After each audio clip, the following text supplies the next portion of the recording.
Life ain't looking sweet, but it's some struggles and some pain you can't see. It's been hard on me, not to mention all them nights with no sleep, trying to figure out how the fuck we gon' eat. Now we finally eat. We think they're good people, but if we read the indictment, actually be fair, they're sitting in jail because of their own actions. Also, clearly they were also obsessed with violence, just as they were obsessed with making music and other things in life. I'm sorry to say. Now, that might just be the raw, hard truth, unseasoned reality. However, it seems like it's the case. Now, I got some more details for y'all, and I hope y'all are ready to digest this, because I know we all want to sit back and be like, yo, the cops set him up. No, YSL is only a record label. I'm not saying it's not, but I'm wondering how the heck the cop got this information if it's only a record label. Now, again, let's go into what's in the indictment.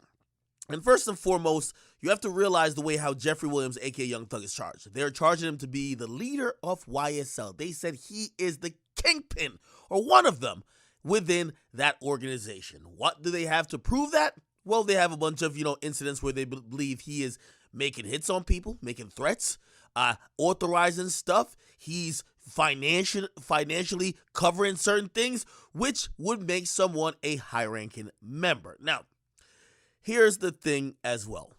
YoungThug was on and caught on Wiretap since 2015. They've been monitoring his phones, okay?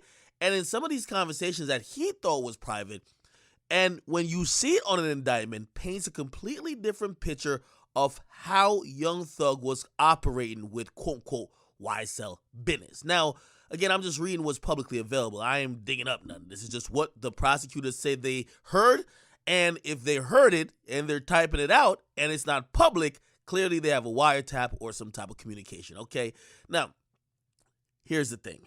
They say on January 25th, 2015, defendant Jeffrey Williams, an associate of YSL, and Kylie Ori, a leader of the criminal street gang Sex Money Murder, engaged in a conversation with each other. Now, how the hell they got the conversation? Wiretap. Duh, right?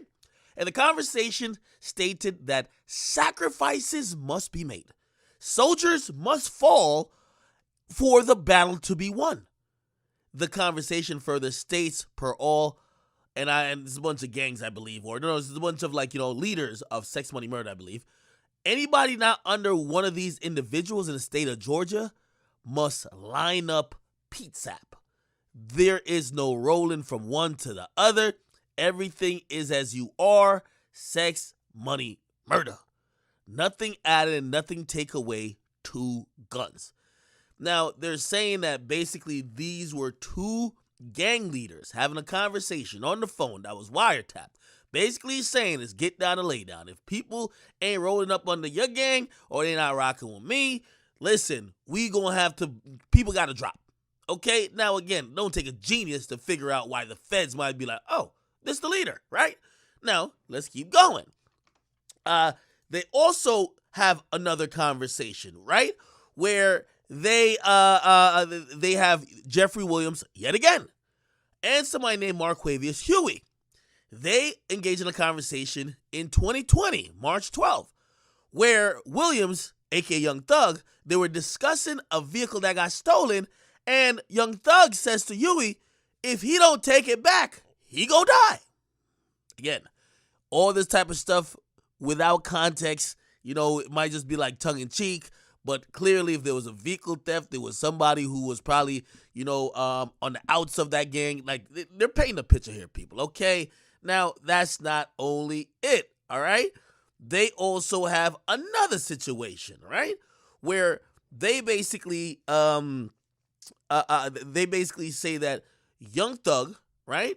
YoungThug was on the phone or having some type of conversation with 2 other people, Wonnie Lee and Trontavia Stevens, where YoungThug says, YSL rule the world, kid, 24 million on a nigga head. Y'all just start bringing me the money. Man, y'all niggas stop playing with me. And basically, they're saying that's another instance of YoungThug being the boss in these private conversations, being the person who's giving directions and being the person who's continuing this criminal conspiracy. That's not it. Another taped conversation, okay? Basically, they say in this particular conversation, It was a bunch of people. I don't know if this was like a group FaceTime or a group message. I don't know what this is. It could be text messages, right? But they're saying that like 4 or 5 other people and Jeffrey Williams were having a conversation, and Jeffrey Williams, aka Young Thug, asked them, y'all ain't beat them up or shot them yet? Y'all niggas getting soft. Hey, I'm just trying to tell y'all, this is what the feds got against, Jeffrey, aka Young Thug. Pretty much caught on the phone, caught on DMs, caught on the jail phone. They're going through messages. They're going through lyrics. They got a lot of stuff. And for the people who are saying, hey, listen, this is all coincidence, don't tell me, go tell the judge, okay?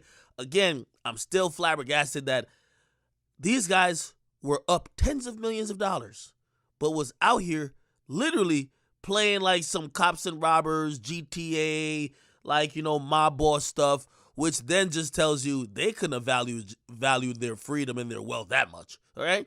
Well, we'll see what happens. Hopefully Young Thug does get out, and hopefully, again, this is a big misunderstanding. From the outside looking in, I know everything looking sweet, but there's some struggles and some pain you can't see. It's been hard on me, not to mention all them nights with no sleep, trying to figure out how the fuck we gon' eat. Now we find